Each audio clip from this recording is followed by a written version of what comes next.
Hello, good morning, नमस्कार। सभी का स्वागत है स्पिरिचुअलिटी मैटर्स अध्यात्म के मेरे चैनल पे। आई होप सब अच्छा कर रहे होंगे अपनी लाइफ में, लाइफ को एंजॉय कर रहे होंगे, इन सत्रों का आनंद ले रहे होंगे जो निरंतर हम आपके लिए लेकर के आ रहे हैं। बहुत सारा ज्ञान ओशो हमें दे रहे हैं और अपनी प्रवचन के माध्यम से हमें वो ज्ञान मिल रहा है जिसकी हमें बहुत समय से तलाश है। क्योंकि इस ज्ञान में आप ये देख पा रहे हैं कि हमारे आसपास जो चीज़ें हैं उन्हीं को लेकर के हमें बताया जा रहा है। अगर कोई भी उदाहरण आप देखें, उनके जो कैरेक्टर हैं मुल्ला नसरुद्दीन, उसके माध्यम से वो ऐसी ऐसी बातें, ऐसी गुण गुण बातें हमें बता देते हैं जिसमें हमें आश्चर्य भी होता है ना, कि हमारे आसपास ही सब ज्ञान बिखरा हुआ है और हम उस पर ध्यान नहीं देते हैं। तो आज हम एक नया चैप्टर शुरू कर रहे हैं। चैप्टर का शीर्षक है दृष्टि ही सृष्टि है।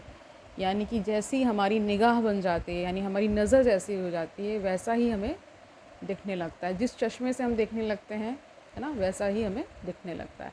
यहाँ पे चश्मे का जो मेटाफर है वो इसलिए है कि जैसी आपकी सोच है ना, अगर आप ये मान कर पहले से बैठे हो तो वैसा ही संसार आपको दिखने लगता है। अगर उसमें आप कहीं कुछ स्पेस देते हैं, कहीं कुछ और आ सकता है, समा सकता है, तब आपकी दृष्टि बदलती है। और दृष्टि बदलती है तो फिर क्या होता है, सृष्टि भी बदल जाती है। ठीक है, तो इससे पहले कि हम चैप्टर को स्टार्ट करें तो हमें क्या जानना है, थोड़ा सा इसका सिनॉप्सिस देख लेते हैं कि क्या क्या चैप्टर में आगे आने वाला है। सूत्र के ही माध्यम से है। ठीक है, ओके। देखिए क्या कह रहे हैं, आत्मा नर्तक है, यानी डांसर जिसे कह सकते हैं। अंतरात्मा रंगमंच है। बुद्धि के वश में होने से सत्व की सिद्धि होती है। ये सारे सूत्र हैं, है ना। और सिद्ध होने से क्या होता है, स्वातंत्र फलित हो जाता है। स्वतंत्र स्वभाव के कारण वह अपने से बाहर भी जा सकता है और वह बाहर स्थित रहते हुए अपने अंदर भी रह सकता है। ठीक है, तो शुरू करते हैं आज का सेशन। Let's get started. देखिए क्या बता रहे हैं ओशो। सूत्रों में प्रवेश के पहले कुछ बातें समझ लें। फ्रेडरिक नीत्शे ने कहीं कहा है कि मैं केवल उस परमात्मा में विश्वास कर सकता हूँ जो नाच सकता हो, यानी जो डांस कर सकता हो। उदास परमात्मा में विश्वास करना केवल बीमार आदमी का लक्षण है। तो ऐसा नीत्शे कह रहे हैं, फ्रेडरिक नीत्शे कह रहे हैं। बाद में सच्चाई है, तुम अपने परमात्मा को अपनी ही प्रतिमा में ढालते हो, है ना। तभी तो देखिए वो जो पिक्चर्स भी हम बनाते हैं वो प्रभु और परमात्मा भी हमारे ही जैसे इसीलिए दिखते हैं। ठीक है, तुम उदास हो, तुम्हारा परमात्मा उदास होगा। तुम प्रसन्न हो, तुम्हारा परमात्मा प्रसन्न होगा। तुम नाच सकते हो तो तुम्हारा परमात्मा भी नाच सकेगा। तुम जैसे हो वैसा ही तुम्हें अस्तित्व दिखाई पड़ता है। तुम्हारी दृष्टि का फैलाव ही सृष्टि है। समझ गए। और जब तक तुम नाचते हुए परमात्मा में भरोसा न कर सको तब तक जानना कि तुम स्वस्थ नहीं हुए। उदास रोते हुए रुग्ण परमात्मा की धारणा तुम्हारी रुग्ण दशा की सूचक है। यानी अगर आप बीमार हैं, बीमार यहाँ पे ये समझ लीजिए कि आपका बहुत ही संकुचित अगर दृष्टिकोण भी है तो भी उसे बीमार ही कहा जाता है। क्योंकि जितने आपको आसपास अपने कट्टर लोग दिखाई पड़ते हैं ना कि मेरा ही धर्म सर्वोपरि, वो अपने बारे में बोल रहे होते हैं, वो धर्म के बारे में नहीं बोल रहे होते हैं। हो सकता है उन्हें धर्म का आ भी ना जानते हों, का खा गा भी नहीं जानते होंगे, लेकिन वो केवल अपने अहंकार अहम के कारण ऐसा आप कहते हैं, है ना। पहला सूत्र क्या बता रहे हैं आज का, आत्मा नर्तक है। नर्तन के संबंध में कुछ और बातें समझ लें। नर्तन अकेला ही एक कृत्य है जिसमें कर्ता और कृत्य बिल्कुल एक हो जाते हैं। कोई आदमी चित्र बनाए तो बनाने वाला अलग और चित्र अलग हो जाता है। कोई आदमी कविता बनाए तो कवि और कविता अलग हो जाती है। कोई आदमी मूर्ति गढ़े तो मूर्तिकार और मूर्ति अलग हो जाती है। सिर्फ नर्तन एकमात्र कृत्य है जहाँ नर्तक और नृत्य एक होता है। एक सुंदर बात ओशो ने कही है कि ये जो सारे जिसमें आप कविता कर रहे हैं, है ना, मूर्ति बना रहे, इन सब में देखिए दो आ जाते हैं, लेकिन जहाँ डांस की बात है वहाँ बताते हैं कि जो नर्तक है और नृत्य वो एक हो जाता है एक समय के बाद, है ना। उन दोनों को अलग नहीं किया जा सकता। अगर नर्तक चला जाएगा नृत्य चला जाएगा, और अगर नृत्य खो जाएगा तो उस आदमी को जिसका नृत्य खो गया नर्तक कहने का कोई अर्थ नहीं। वे दोनों संयुक्त हैं। ठीक है, इसलिए परमात्मा को नर्तक कहना सार्थक है। या सृष्टि उससे भिन्न नहीं है, या उसका नृत्य है, या उसकी कृति नहीं, या कोई बनाई हुई मूर्ति नहीं है कि परमात्मा ने बनाया और वह अलग हो गया। प्रतिपल परमात्मा इसके भीतर मौजूद है, वो अलग हो जाएगा तो नर्तन बंद हो जाएगा, यानी डांस बंद हो जाएगा। ठीक है, और ध्यान रहे कि नर्तन बंद हो जाएगा तो परमात्मा भी खो जाएगा, वह बच नहीं सकता।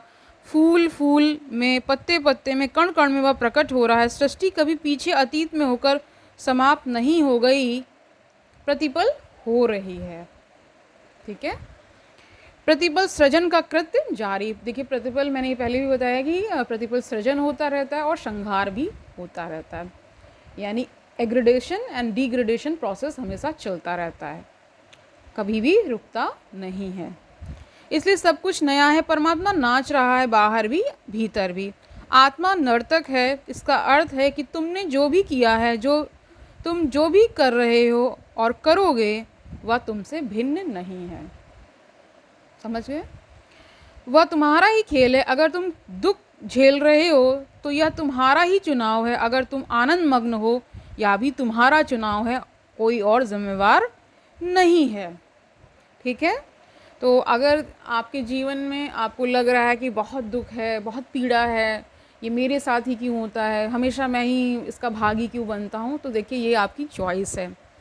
क्योंकि आपको उतना ज्ञान नहीं है, इसलिए आपको ऐसा महसूस होता है कि बाहर की किसी क्रिया की वजह से मुझे दुख मिल रहा है, लेकिन वो क्रिया आपके अंदर ही हो रही है।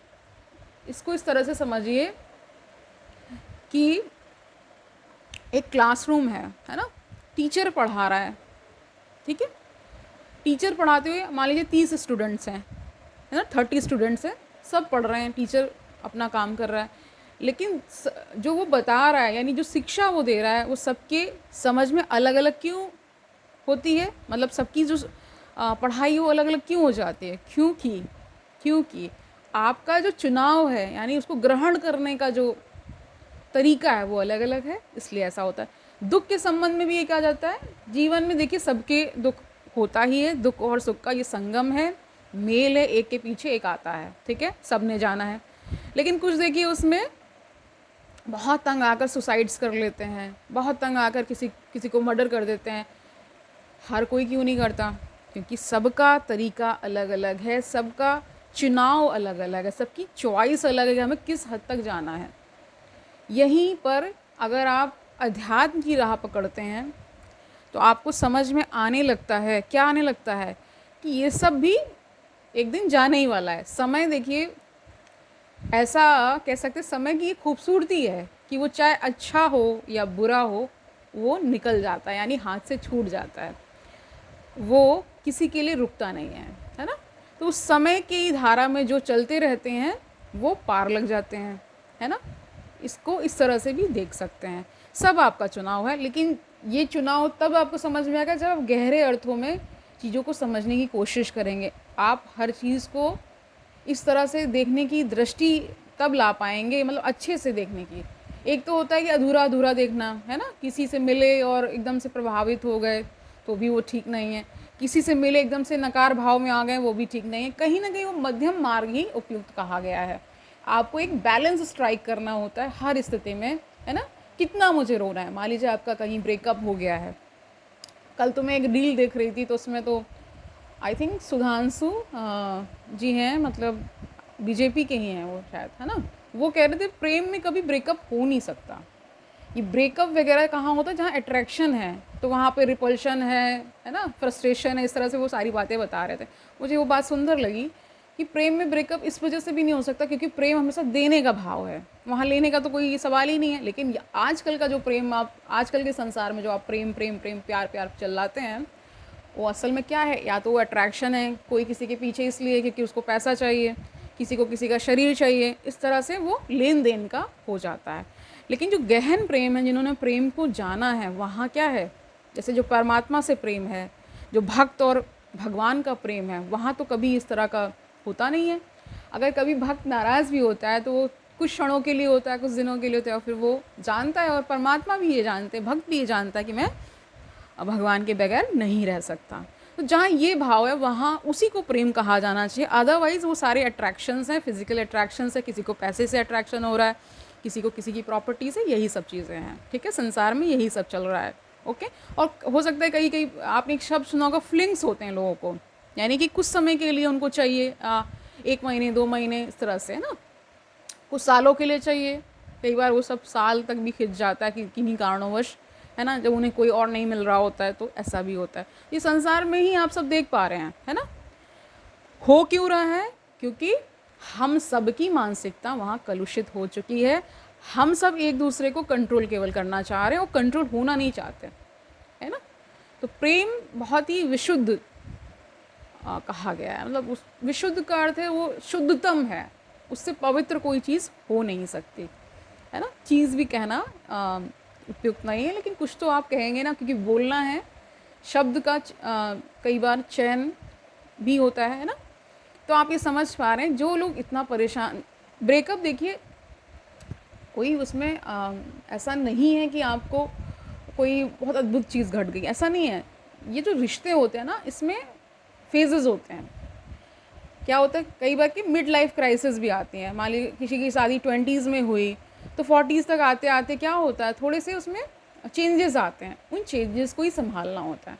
अगर आप किसी के साथ रहना चाहते हैं तो उसके लिए आप बहाने ढूंढ लेंगे, और अगर आप किसी को छोड़कर जाना चाहते हैं तो फिर उसके भी बहाने ढूंढ लेंगे। तो ये दोनों व्यक्ति विशेष पर ही निर्भर करता है, और ये चुनाव ही होता है, चॉइस ही होती है। आगे बढ़ते हैं, क्या बता रहे हैं। मैं एक कॉलेज में प्रोफेसर था, नया नया वहाँ पहुँचा। कॉलेज बहुत दूर, गांव था, मतलब गांव से काफ़ी दूर था। कह रहे थे कॉलेज बहुत दूर था गांव से, और सभी प्रोफेसर अपना खाना लेकर साथ ही आते थे और दोपहर को एक टेबल पर इकट्ठे होते। संयोग की ही बात थी कि मैं जिनके पास बैठा था उन्होंने अपना टिफ़िन खोला, झांक कर देखा और कहा, फिर वही आलू की सब्ज़ी और रोटी। मुझे लगा उन्हें शायद आलू की सब्ज़ी और रोटी पसंद नहीं है, लेकिन नया था तो मैं कुछ बोला नहीं। दूसरे दिन फिर वही हुआ, उन्होंने डब्बा खोला और कहा, फिर वही आलू की सब्ज़ी और रोटी। तो मैंने उनसे कहा कि अगर आलू की सब्ज़ी और रोटी पसंद नहीं तो अपनी पत्नी को कहें कि कुछ और बनाएं। उन्होंने कहा, पत्नी कहाँ है, मैं खुद ही बनाता हूँ। यही तुम्हारा जीवन है, कोई है नहीं। हंसो तो तुम हंस रहे हो, रो तो तुम रो रहे हो, जिम्मेवार कोई भी नहीं। या हो सकता है कि बहुत दिन रोने से तुम्हारे रोने की आदत बन गई हो और तुम हंसना भूल गए हो। या भी हो सकता है कि तुम इतने रोए कि तुम से अब कुछ और करते बनता नहीं, अभ्यास हो गया। या भी हो सकता है कि तुम भूल गए, इतने जन्मों से रो रहे हो कि तुम्हें याद ही नहीं कि कभी यह मैंने चुना था रोना। लेकिन तुम्हारे भूलने से सत्य असत्य नहीं होता, है ना। कह रहे तुम्हारे भूलने से सत्य नहीं असत्य होता। तुमने ही चुना है, तुम ही मौलिक हो, और इसलिए जिस क्षण तुम तय करोगे उसी क्षण रोना रुक जाएगा। ठीक है, तो ये सब आपका चुनाव ही है। इस बोध से भरने का नाम ही कि मैं ही मालिक हूँ, मैं ही सृष्टा हूँ, जो भी मैं कर रहा हूँ उसके लिए मैं ही जिम्मेवार हूँ। ठीक है, तो रिस्पॉन्सिबिलिटी जब आप खुद पर लेते हैं तो आप अपने आप को मेंड भी करते हैं, अपने आप को बदलते भी हैं। और जब तक आप बाहर किसी को दोष देते रहेंगे तो फिर वो आप ये अपेक्षा करेंगे कि वो बदले, वो कभी बदलता है नहीं। क्योंकि ये चार्ज कि खुद को बदल पाना ये आपके हाथ में है ना, उस पराये व्यक्ति का उसके हाथ में है। तो वो अगर जिस दिन निश्चय करता है तो वो बदलता है, लेकिन आपके कहने से कोई बदल जाए ये संभव नहीं है ना। आप खुद को केवल बदल सकते हैं, यही हर बार कही जाती है ना। जीवन में क्रांति हो जाती है, जब तक तुम दूसरे को जिम्मेवार समझोगे तब तक क्रांति असंभव है, क्योंकि तब तक तुम निर्भर रहोगे। तुम ना सोचते हो दूसरे तुम्हें दुखी कर रहे हैं तो फिर तुम कैसे सुखी हो सकोगे। यानी आपका जो रिमोट अगर दूसरे के हाथ में पहुंच गया तो फिर वो जैसा मन करेगा वैसा नचाएगा, तो वो फिर नहीं करना है। आपको अपना रिमोट कंट्रोल खुद पर ही, मतलब खुद को ही दे देना है, किसी और को नहीं देना है। ठीक है, असंभव है, क्योंकि दूसरों को बदलना तुम्हारे हाथ में नहीं, तुम्हारे हाथ में तो केवल स्वयं को बदलना है। अगर तुम सोचते हो कि भाग्य के कारण तुम दुखी हो रहे हो तो फिर तुम्हारे हाथ के बाहर हो गई बात। ये ओशो कह रहे हैं, भाग्य को तुम कैसे बदलोगे, भाग तुमसे ऊपर है। और तुम अगर सोचते हो कि तुम्हारी विधि में ही विधाता ने लिख दिया है जो हो रहा है, तो तुम एक परतंत्र यंत्र हो जाओगे, तुम आत्मवान न रहोगे। आत्मा का अर्थ ही यह है कि तुम स्वतंत्र हो और चाहे कितनी ही पीड़ा तुम भोग रहे हो, तुम्हारी तुम्हारे ही निर्णय का फल है। और जिस दिन तुम निर्णय बदलोगे उसी दिन जीवन बदल जाएगा। यानी जिस दिन आप ये निश्चय करते हैं कि मुझे अपना जीवन बदलना है, देखिएगा उस दिन आपका जीवन परिवर्तित होने लगेगा। इस पर आप शर्त लगा सकते हैं, खुद से लगाइए। जिस दिन आप ये निश्चय कर लेंगे कि मुझे ये आदत छोड़नी है, कोई भी गलत आदत आपको लग चुकी है, जैसे कि शराब पीना है ना, अत्यधिक व्यसन करना जिसे कहा जाता है, और व्यसन कई प्रकार का हो सकता है जिसमें कि अत्यधिक मदिरा है, कोई और नशा है, LSD, मैरिजुआना, हशीश, बहुत सारे ड्रग्स इस तरह के होते हैं। बहुत सारे लोग उसका सेवन करते हैं और ख़ुद को हाई फील कराने के लिए करते हैं ऐसा। लेकिन जिस दिन आप ये निश्चय कर लेते हैं, खुद पर कंट्रोल ले आते हैं, ये सब छूटने वाला है। ठीक है, कोई भी लत हो, है ना, एडिक्शन किसी भी प्रकार का हो।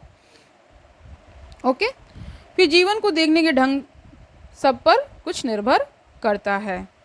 मैं मुल्ला नसरुद्दीन के घर में मेहमान था। सुबह बगीचे में घूमते वक्त अचानक मेरी आंख पड़ी, देखा कि पत्नी ने एक प्याली नसरुद्दीन के सिर की तरफ फेंकी, लगी नहीं सिर में, दीवार से टकराकर चकनाचूर हो गई। नसरुद्दीन ने भी देख लिया कि मैंने देख लिया है, तो वह बाहर आया और उसने कहा, क्षमा करें, आप कहीं कुछ और ना सोच लें, हम बड़े सुखी हैं। ऐसे कभी कभार पत्नी चीज़ें फेंकती हैं, मगर इससे हमारे सुख में कोई भी भेद नहीं पड़ता।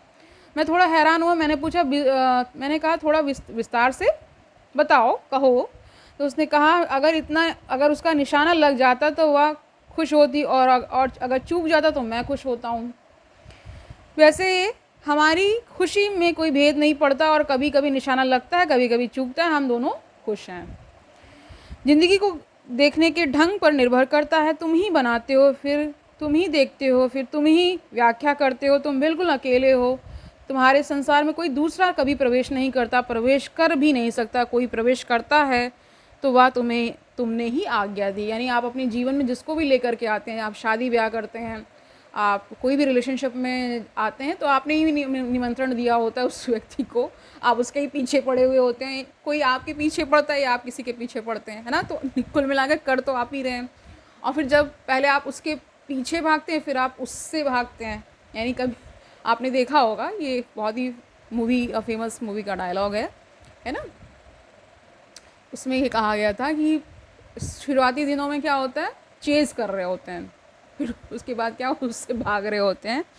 यही जीवन है। ये जो लाइन है, ये आपके जीवन के हर पहलू में काम आ सकती है। जैसे सोचिए, आपने किसी नौकरी की बहुत तैयारी की, आप सफल भी हो गए, फिर एक समय आता है कि नौकरी ही छोड़ दें ऐसा लगता है, क्योंकि उसमें आप बहुत ज़्यादा परेशान होने लगते हैं। तो ये हमारा ही स्वभाव है ना। इसलिए ऐसा होता है, कहीं कोई बाहर नहीं है। ओके, इससे ये कठिनाई है, इसीलिए तुम इसे भूल गए हो। कठिनाई यह है कि यह अनुभव करना कि मैं ही जिम्मेवार हूँ, तब तुम दुखी ना हो सकोगे। और अगर दुखी होना चाहते हो तो शिकायत ना कर सकोगे, और उन दोनों में बड़ा रस है। दुखी होने में भी बड़ा रस है, क्योंकि जब तुम दुखी होते हो तब तुम शहीद होते हो। शहीदगी का बड़ा मज़ा है। जब तुम दुखी होते हो तब तुम सहानुभूति मांगते हो, सहानुभूति में बड़ा रस है। यानी जो सिंपैथी हम चाहते हैं कि हमें कोई कंसोल करे, हमारे लिए कोई, मतलब होता नहीं कि आप इस उसमें रहते हैं कि कोई आकर मुझे कन्विंस करे, है ना। छोटा सा ही एग्जाम्पल आप लीजिए कि आप मान लीजिए आपका किसी से प्रेम संबंध है और आप उस फेज़ में चल रहे हैं जहाँ पे आप झगड़ा हो गया है, तो सामने वाला चाहता है कि ये आकर मुझे मनाए, फिर हम चाह रहे होते हैं वो आकर मनाए, है ना। तो जिसका जितना प्रेम प्रगाढ़ होता है वो आकर के मनाता है, ठीक है। और कई बार आप ये भी सोच, मैं ही क्यों हमेशा मनाऊँ, ये भी चलता है ना। तो ये कारण ये है कि कहीं ना कहीं वो अगर सामने वाला नहीं आता है तो इसका मतलब उसका अहंकार, उसका ईगो बहुत बड़ा है ना। और प्यार में या प्रेम में ईगो तो कभी होता ही नहीं, तो वो प्रेम असल में है ही नहीं। प्रेम को हमने बहुत ही नीचे तल पे लाकर खड़ा कर दिया, वो है नहीं फिलहाल तो, ठीक है। प्रेम बहुत अद्भुत चीज़ है, वो मीरा और कृष्ण का प्रेम है ना, राधा कृष्ण का प्रेम है। इस तरह से जो प्रेम गोपियों का प्रेम है, तो वहाँ कोई शिकायत है भी तो कैसी है वो आप सब पढ़ के देख लीजिए। बहुत सारे उनकी मतलब किताबें हैं जिसमें रसखान ने लिखा है, आपके जो भी आपकी टेक्स्ट बुक्स में है अवेलेबल है। बहुत सुंदर सुंदर प्रेम की अभिव्यक्ति वहाँ हुई है। यहाँ जो आपका जो संसारिक आप प्रेम देखते हैं वो तो वही अट्रैक्शन ही है, अदरवाइज़ कुछ भी नहीं है ना। इसीलिए तो लोग क्या कर देते हैं, मर्डर कर देते हैं, डब्बे में भर देते हैं, फ्रिज में लगा देते हैं। ये कभी आपने सुना पहले कभी कभी ऐसा होता रहा होगा? नहीं होता है। वहाँ कुछ अलग बात है और आज के कलयुग में अलग बात है। यहाँ तो ज़रा सा भी कुछ हुआ कि बस मारने और मरने पे उतर आते हैं, वो नहीं है। प्रेम केवल देने का भाव है, वहाँ लेना या वहाँ कुछ गेन करना कभी भी नहीं हो सकता। ठीक है, वो फिलहाल बहुत विरले चीज़ है, सामान्य लोगों के बस के बाहर की बात है। ठीक है, आगे जानिए ओशो क्या कह रहे हैं। तो क्या कह रहे हैं कि इसीलिए तो लोग अपने दुख की कथा एक दूसरे को बढ़ा चढ़ाकर सुनाते रहते हैं। क्या कारण होगा कि लोग दुख की इतनी कथा सुनाते रहते हैं, कोई सुनना भी नहीं चाहता। कौन उत्सुक है तुम्हारे दुख में, और दुख की बातें सुनकर दूसरा भी उदास ही होगा। कोई दूसरे के जीवन में फूल तो नहीं खिल जाएंगे, लेकिन तुम सुनाए जा रहे हो। दूसरा तभी तक सुनता है जब तक उसे आशा रहती है कि तुम भी उसकी सुनोगे, अन्यथा वह खिसक जाएगा। तुम उन्हीं आदमियों को कहते हो कि उबाने वाले हैं जो तुम्हें बोलने का मौका ही नहीं देते। तो एक समझौता है, तुम हमें उबाओ, हम तुम्हें उबाएं। ठीक है, तुम अपने दुख की कथा कह रहे हो, कहकर हमें परेशान करो, और हम अपने दुख की कथा कहकर तुम्हें परेशान करें, और बराबर हो जाए। क्यों आदमी दुख की इतनी चर्चा करता है, क्या कारण है प्रश्न कर रहे हैं ओशो। सहानुभूति की अपेक्षा रखता है। दुख की बात करेगा तो कोई पुचकारेगा, सहलाएगा, कोई कहेगा कि बड़े दुखी हो तुम, दूसरे का प्रेम मांग रहे हो तुम दुख के द्वारा। इसलिए दुख में तुम्हारा बड़ा इन्वेस्टमेंट है, उसमें तुमने बहुत अपनी संपत्ति लगाई है। जब भी तुम दुखी होते हो तभी तुम्हें थोड़ी सी आशा चारों तरफ से मिलती है। लोग तुम्हें सहारा देते मालूम पड़ते हैं, सहानुभूति दिखलाते हैं। प्रेम तुम्हें जीवन में मिला नहीं और सहानुभूति कचरा है। लेकिन प्रेम के लिए वही निकटतम परिपूरक है, जिसको असली सोना ना मिला हो और फिर नकली सोने से काम चलाने लगता है। सहानुभूति नकली प्रेम है। आकांक्षा तो प्रेम की थी, लेकिन प्रेम को तो अर्जित करना होता है, क्योंकि प्रेम केवल उसी को मिलता है जो प्रेम दे सकता है। प्रेम दान का प्रतिफल है। तुम देने में असमर्थ हो, तुम सिर्फ मांग रहे हो, तुम भिखमंगे हो। ठीक है, तुम सम्राट नहीं, और मांगते हो तो जितने ज़्यादा दुखी हो उतनी ही आसानी हो जाती। भिखमंगे को रास्ते पर देखो, वह झूठे घाव अपने शरीर पर बनाए हुए है। वे घाव असली नहीं है, वह मवाद ऊपर से लगाई गई है। लेकिन जब वह बिल्कुल दुख से भरा होता है तब तुमको भी ना करना मुश्किल हो जाता है। गिलानी होती है, अहंकार को चोट लगती है कि इतने दुखी आदमी को कैसे ना करो। अगर वह स्वस्थ तगड़ा हो तो तुम भी कहोगे कि मुस्टंडे हो, कुछ करो, कुछ कमा सकते हो। लेकिन दुखी आदमी को देखकर तुम बोल नहीं पाते, तुम्हें सहानुभूति दिखानी ही पड़ती है, चाहे झूठी ही सही। इसलिए तुम दुख को पकड़े हो, क्योंकि तुम्हें प्रेम नहीं मिला। जिसको प्रेम मिला है जीवन में वह आनंदित होगा, वह आनंद को पकड़ेगा, दुख को नहीं। दुख पकड़ने जैसा नहीं है। फिर तुम्हें सुविधा है शिकायत करने में, क्योंकि जब भी तुम कहते हो दूसरे तुम्हें दुखी कर रहे हैं, वह तब जिम्मेदारी का बोझ हट जाता है। यानी दूसरे को कह रहे हैं ना, इसलिए ऐसा होता है। और जब मैं तुमसे कहता हूँ कि सारे शास्त्र तुमसे कहते हैं और सारे बुद्ध पुरुषों ने एक ही बात कही है कि तुम ही जिम्मेवार हो, कोई और नहीं, तब बड़ा बोझ मालूम पड़ता है। सबसे बड़ा बोझ तो यह मालूम पड़ता है कि अब शिकायत तुम किसी पर फेंक नहीं सकते, है ना। और उससे भी बड़ा बोझ इस बात का पड़ता है कि अब तुम सहानुभूति किससे मांगोगे अगर तुम ही जिम्मेवार हो। तो आज के लिए इतना ही रखते हैं, ठीक है। तो आज के पूरे सेशन का क्रक्स क्या है कि जो भी आपके जीवन में घट रहा है उसके लिए आप स्वयं जिम्मेवार हैं, कोई अन्य व्यक्ति नहीं, कोई किस्मत, कोई बाहर की चीज़ नहीं, ठीक है। वो केवल हम जिन चीज़ों को हम समझ नहीं पाते उसे हम किस्मत पर मढ़ देते हैं कि किस्मत की वजह से ऐसा हुआ, भाग्य में ऐसा हुआ। ऐसा है नहीं। जब आप खुद की जिम्मेदारी लेंगे तो आप क्या कर पाएंगे, आप खुद का भाग्य स्वयं लिख पाएंगे। और साथ साथ आप ये भी समझेंगे कुछ चीज़ें मान लीजिए आपके हाथ में नहीं भी हैं, उसके प्रति भी आपको ग्राह्य भाव आ जाएगा, यानी आप अडेप्ट कर पाएंगे उस चीज़ को भी, है ना। जो भी घटित हो रहा है या तो कह देंगे उस परमात्मा की इच्छा है, और या फिर क्या कह देंगे कि मैं इसको ठीक कर लूँगा, ठीक है, तो आज के लिए इतना ही रखते हैं, कल मिलते हैं। तब तक आनंद से रहिए, सुखपूर्वक अपना जीवन व्यतीत करिए, दूसरों को सुखी करिए। और ये भी याद रखिए कि ओशो का ज्ञान यानी जो उनके प्रवचन हैं वो निश्चित ही हमें बहुत सारा प्रकाश दे रहे हैं। ज्ञान की गंगा में हम निरंतर डुबकी लगा रहे हैं और इससे पार भी हो रहे हैं। आनंद तो हमें मिल ही रहा है। ठीक है, कल मिलते हैं, तब तक के लिए हरिओम तत्सत।